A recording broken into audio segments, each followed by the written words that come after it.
વિદ્યાર્થી મિત્રો, good morning to all my dear student. નવમા ધોરણના વિજ્ઞાનમાં આપણે ચેપ્ટર નંબર 8 ગતિનો અભ્યાસ કરતા રહેલા છીએ. નેક્સ્ટ ટાઈમે આપણે નિયમિત ગતિ, અનિયમિત ગતિ, ઝડપ, વેગ, પ્રવેગ, પ્રતિપ્રવેગ વગેરેનો આપણે અભ્યાસ કર્યો હતો. આજે આપણે અચળ પ્રવેગી ગતિ માટેના જે સમીકરણો છે એ સમીકરણો તૈયાર કરવાના છે. અચળ પ્રવેગી ગતિ માટેના સમીકરણો 3 સમીકરણો છે. જો પદાર્થનો શરૂઆતનો વેગ u હોય, અંતિમ વેગ v હોય, t સમયના ગાળા બાદ પદાર્થનો પ્રવેગ a થતો હોય અને કાપેલું અંતર s હોય તો પહેલું સમીકરણ છે v બરાબર u વત્તા at. v બરાબર u વત્તા at. સેકન્ડ ઇક્વેશન ઇઝ પદાર્થ કાપેલું અંતર s બરાબર ut વત્તા 1/2 at સ્ક્વેર. અને થર્ડ ઇક્વેશન છે 2as બરાબર v square minus u square.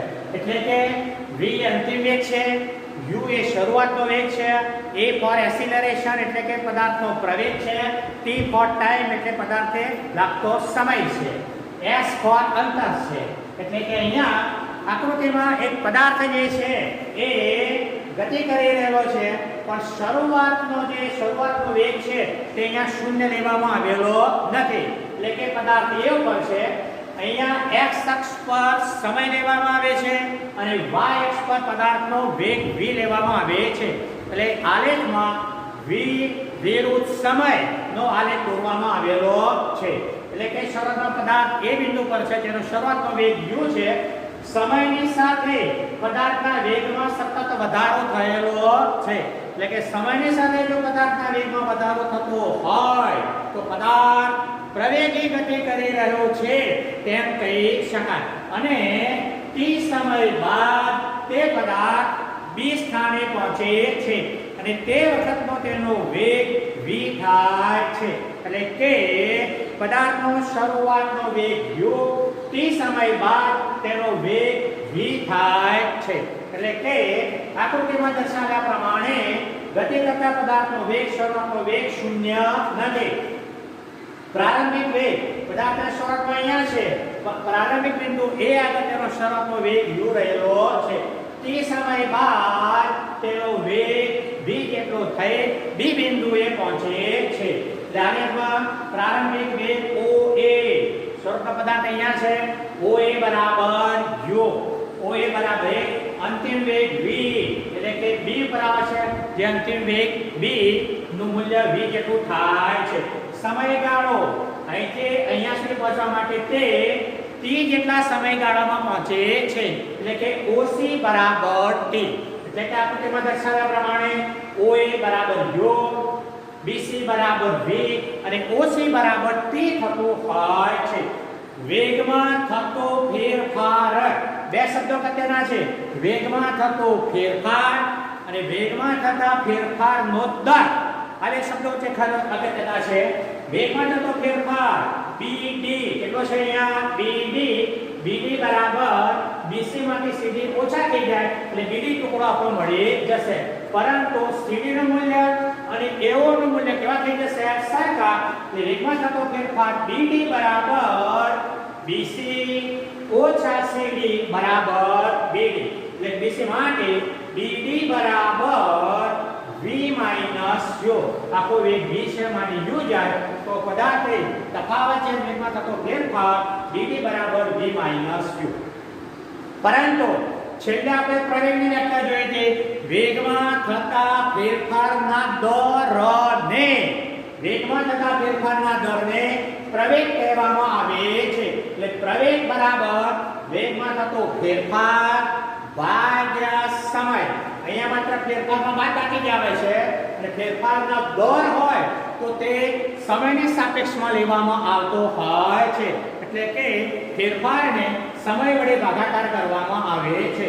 એટલે કે a બરાબર પ્રવેગ એટલે એસિલરેશન, a બરાબર bd ભાગ્યા t.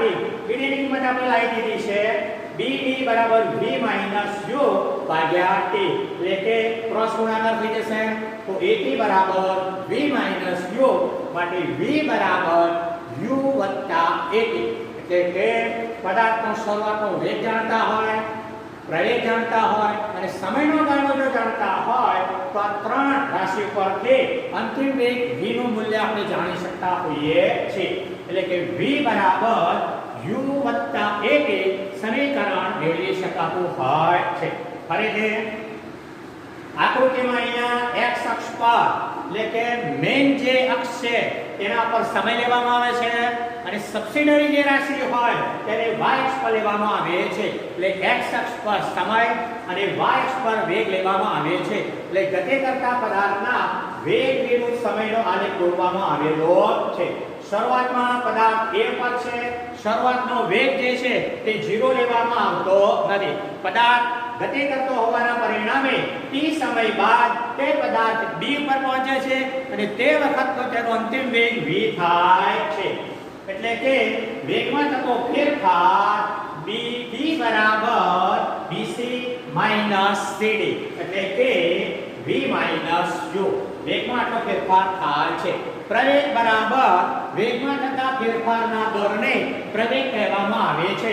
એટલે કે અંતિમ વેગ ઓછા પ્રારંભિક વેગ ભાગ્યા તે માટે લાગતો સમય માટે a બરાબર v u t at બરાબર v u સમીકરણ બેલેન્સ કરીએ તો v બરાબર u વત્તા at સમીકરણ આપણને મળે છે. એ જ રીતે બીજું ઇક્વેશન છે આપણું પદાર્થે કાપેલું અંતર s બરાબર ut વત્તા 1/2 t સ્ક્વેર. s બરાબર ut વત્તા 1/2 t સ્ક્વેર. એટલે આ સમીકરણમાં આપણને શરૂઆતનો વેગ, સમયગાળો, પ્રવેગ આ ત્રણ વસ્તુ આપેલી હોય તો પદાર્થે કુલ કેટલું અંતર કાપ્યું હશે તે આપણે જાણી શકતા હોઈએ છીએ. એટલે કે અહીંયા ગતિમાન પદાર્થના વેગ વિરુદ્ધ સમયનો આલેખ આપવામાં આવેલો છે. વેગ વિરુદ્ધ સમયના આલેખમાં આલેખની નીચેનો ભાગનું જે ક્ષેત્રફળ છે તે ક્ષેત્રફળ પદાર્થે કાપેલા અંતર જેટલું હોય છે. એટલે કે અહીંયા ચતુષ્કોણ OABC એ સમલંબ ચતુષ્કોણ બનતો હોય છે.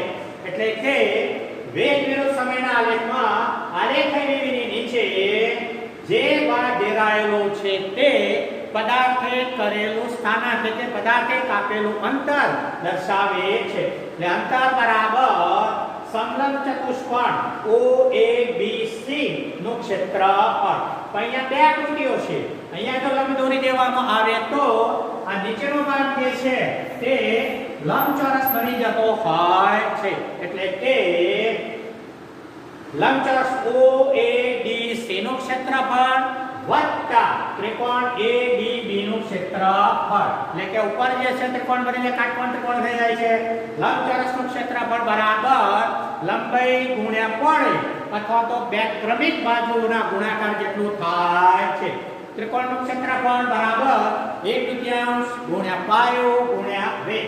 એટલે કે કાપેલું અંતર બરાબર સમલંબ ચતુષ્કોણ OABC નું ક્ષેત્રફળ બરાબર લંબચોરસ ક્ષેત્રફળ તો OA ગુણ્યા OC વત્તા ત્રિકોણનું ક્ષેત્રફળ 1/2 ગુણ્યા પાયો AD અને વેગ છે તે BD થતો હોય છે.